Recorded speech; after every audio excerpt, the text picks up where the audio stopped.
Hello everybody. So basically, I know it sounds a little weird, me calling you a baby, me calling you a child. And what I mean by that is that all of us are, each and every single one of us. Now, I remember that there was a time where I was doing I was a keynote speaker at a youth conference. And one of the things that stood out is a lot of the kids, to me they're kids, a lot of the kids that I was talking to were very angry. And what I did was I took a really huge roll of a piece of paper and I made it probably about 10 feet long. And what I did was I got all the kids, there was probably about 500 youth. I got all the kids, all the youth to be able to put up their hand. I said, put up your hand if you are artistic. If you're consider yourself an artist and you're a good drawer.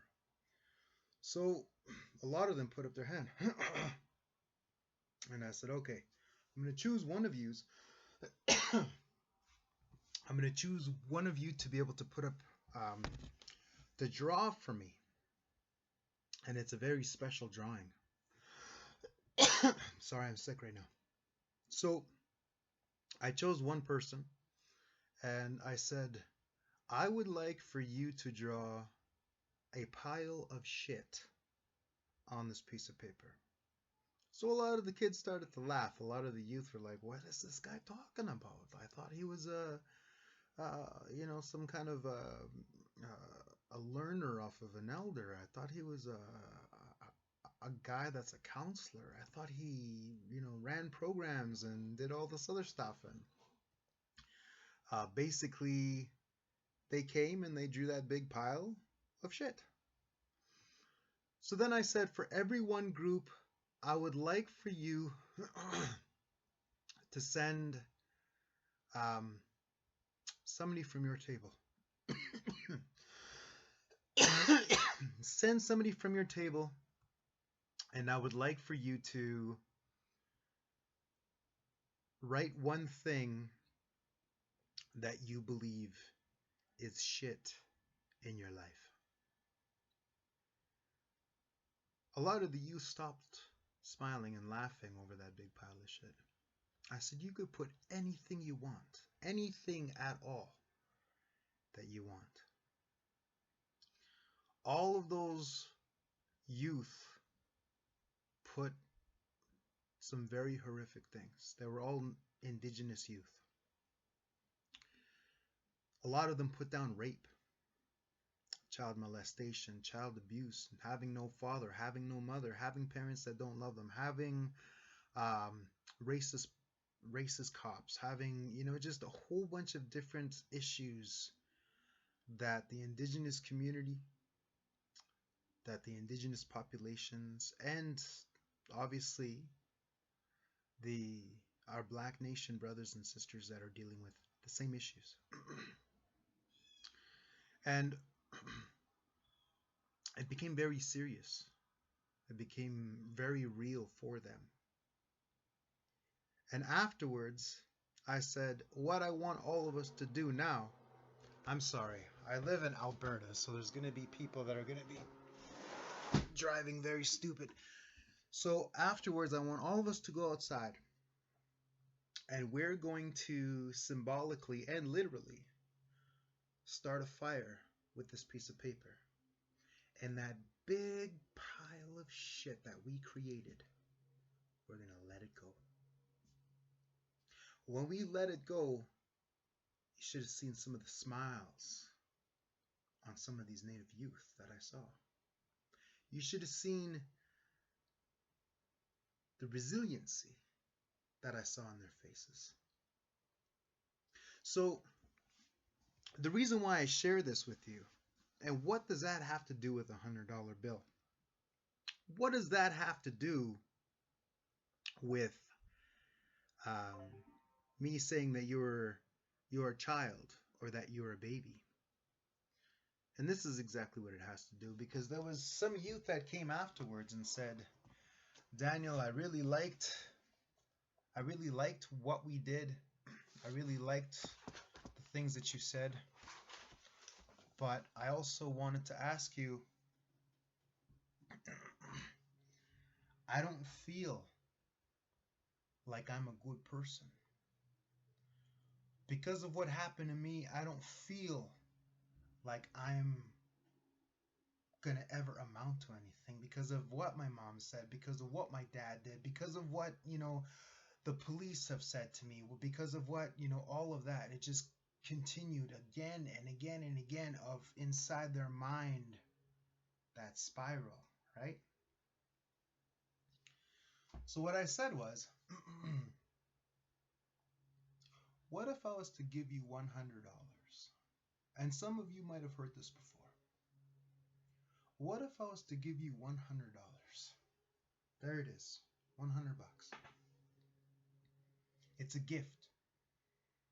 It's a gift. You don't need to work. Actually, I'm gonna talk to you watching this. You taking this course. What if I was to say to you, I want to give you $100? You don't need to work for it. You don't need to trade anything. You don't need to give a good review on this course. You don't have to do anything for it. The only reason why I'm giving you this $100 is because I care about you. I care about you in your learning. I care about you, about your life, whatever you've been through, whatever the struggles that you've seen, any of that stuff. I want to give this to you. Would you accept that? I really want you to think about that. Would you accept that money if I was to offer you as a gift? And I'm going to take it. I'm going to be offended if you don't accept that $100. Would you take that?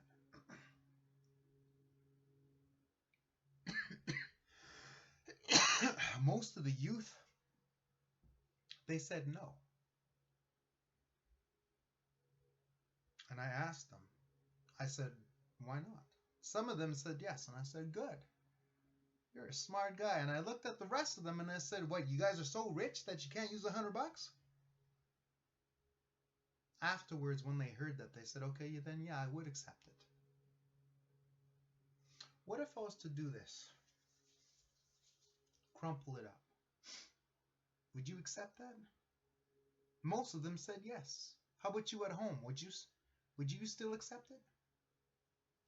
Then afterwards I said, what if I was to do this? Spit on it, throw it into the ground, stomp on it. Some of them put down their hands. They're like, no, I'm not going to accept that $100. You just disrespected it.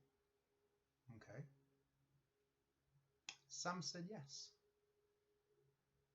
What if I was to wipe my ass with it? And then most of them put up their hands down. There was only a select few that still had their hands, and I said, why? And there was this young person that said, I just wash it. I said, exactly. Sometimes in life, we get crumpled up. Sometimes in life, we get spit on. Sometimes in life, we get thrown in the dirt and stomped on. Sometimes in life, we get treated like shit. People wipe their asses with us. But even though that in life we go through all of those things, we're still worth what we were worth when we were first born. No matter how old you get, no matter how many mistakes that you've made in life, no matter how many times that you have messed up or hurt people, mostly yourself, you're still worth the exact same as when you were first born. You're still just as precious when you were first born. When I shared that with those youth, and with me sharing this with you now, I want you to really think about what I'm saying. Because you being a child, you being a baby, you probably were offended when I first said that, when you first read it. You reading, who is this guy think he is calling me a child? I'm an adult. Who is this guy calling me a baby? I'm not a baby. On your spiritual journey through the eyes of Creator, the universe, whatever wording that you use, you're a baby. You're a child. Through the Christian ways, you're a child of God. Through the Anishnawbe Indigenous ways, you're an anointed, a baby, a child.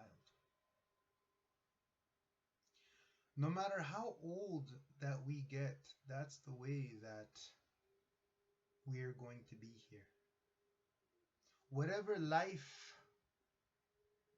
whatever doorway that we go through of the life cycle, we're going to be children. And I want you guys to really think about this, because in this assignment, I want you guys to choose either a childhood toy, if you still have it, or a replica, or even download a picture. Try to print out a picture or pull it up on your phone. I want you to be able to look at that child toy and try to connect with it again. Try to remember the way that it made you feel. Try to remember the strength that it gave you when you were going through some of the issues that you were going through as a child. And maybe some of you didn't have any issues. I know for me, I did. There's always a point, there's always a time, a point of time in life when you're a child and it doesn't make any sense on why you're feeling the way that you feel, but there's just this profound moment in your life that happens that allows you to make it to the next day. Now, I know for me, one of those moments was I was probably about 3 years old. And I'm going to share a little bit with you about my life. I had a different childhood, like I said. And one of my abusers used to smoke. And when he would smoke, what he would do is he would butt them out on my back or the back of my legs. Now I was 3. So he would butt out his cigarettes out on me. And for those of you that have children, grandchildren, nieces or nephews that are about that age, about 3 years old, for me, that's still a baby. That's still a child. And as a baby going through those different things, you don't understand. All you feel is just the pain. You don't understand why people aren't protecting you. You don't understand why no one is stopping this person from hurting you. So I had this moment where I found out about my $100 bill, why I was my $100 bill, and why I was still worth something at the age of 3. And I remember it like it was yesterday. For those of you that remember being a kid that went through trauma, have you ever ran away? Ran away from home, and then while you're out and about, and you ran away, you're thinking to yourself, my grandparents or parents or foster parents or whatever, they're so worried about me right now. They're so scared right now. Like basically you ran away, let's say at like nine in the morning, and you're out. And you were gone for like 4 hours, and you're sitting in the bush or at a playground or whatever, and you're just like they're probably sending police after me right now. Like they're gonna learn so much they shouldn't have hurt me.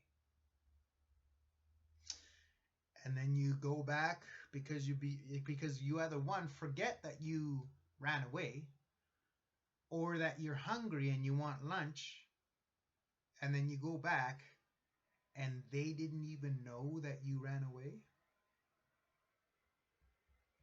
I remember doing that as a child. But this one time I ran away. And it was right after that same abuser um, did some horrific things to me. I was very sore because he was also my sexual abuser. Um, so I was hurting around my rear end area. And as slow as I could walk away, I ran away, but I wasn't able to run. And as I was inside the bush, I went down this trail. And I was crying and I was mad at God and Creator and anybody. I was mad at white people. I was mad at Native people. I was mad at I hated my mother. I hated my father. I hated everybody. How could this world do this to me? I was literally living in hell. Like this is not, it was, I just had hatred. That's it. There's no other way of me being able to explain it. So what I did was I just walked and walked and walked and walked. So I ran away. And then I came to this point where I saw a part of the land that I have not seen before in my life. Mind you, I was only 4 years old. So I sat on this rock and I was right near still water. And there was this fog mist that came over the water. And it completely surrounded me. It surrounded me. And in that moment, I didn't feel any pain anymore. In that moment, I wasn't afraid anymore. In that moment, I didn't have any hatred towards anything. In that moment, I felt as comfortable, as safe as possible that I have ever felt in my entire life. I wanted to stay there.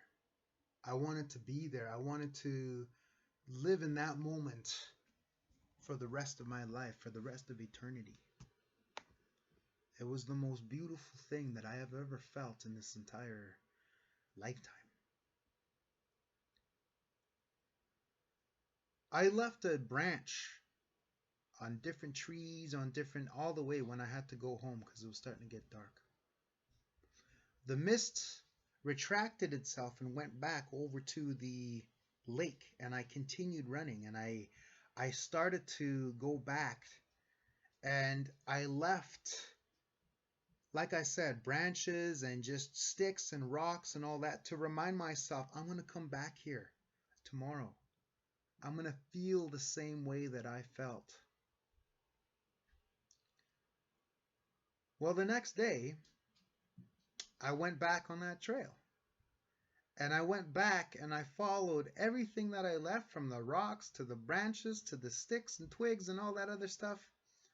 But for some reason, I couldn't find that lake again. I couldn't find that same rock that was on the shoreline. I couldn't find it. No idea why I was unable to find this rock. Why I wasn't able to find this lake when I knew exactly where it was, how far away it was, where I left all my markings. To this day, I haven't been able to find that lake. What does that have to do with what I'm trying to teach you right now? This story is as real as me sitting here right now. This story is as real as you listening to that story right now. I truly believe that that was my first spiritual journey. That there was an innocent child shattered with a shattered innocence, with some of the horrific things that people could do to an innocent child. Begged and pleaded and spread so much anger and hatred out in the world that the spirits, that creator, that, the universe sent a little piece of heaven, sent a little bit of piece of that Giikenimowgaywin, and sent a little bit of that great mystery that we are always searching for and looking for. Some people identify that as a spiritual journey within itself, and I agree with them. Some people could say that, oh, it was probably just a really good dream. Possibly, but when I was awake the next morning, how did I find all those trees? How did I find those branches, those rocks, and those sticks and twigs that I left as a trail for me to go back to that place? There's things that happen to us in our life that we're not able to explain, especially in English. There's things that happen to us spiritually that there's only a select few that we're able to really share with. Otherwise, people believe that we're either crazy or that we did some kind of drugs or something. Now, for you watching at home, there's a reason why you took this course. There's a reason why you wanted to understand the Indigenous perspective of what a spiritual journey is. And I believe it's because something has happened to you. Something traumatic. Something that hurt you. And sometimes when we look for an understanding or an answer to why those things happened, we tend to forget that not so much the reason why, but we forget to ask ourselves how. How do I get myself out of this? How do I stop feeling the way that I feel? How do I stop the nightmares? How do I stop the anxiety attacks? How do I stop the panic attacks? How do I stop this depression? And we can overcomplicate all of these answers with a lot of the Western society knowledge that I'm obtaining right now. But at the end of the day, it just comes back to basics. It's that $100 bill. Sometimes in life, we're treated horribly. But never forget your worth. We're still worth the same as when we were born. That was the day that I was told that I'm still worth that innocent little baby when I was first born. And I'm here to tell you the same thing. You're still worth just as much as you are worth when you were first born. I hope you got a little bit of value out of today's lesson, and I hope you look forward to the next.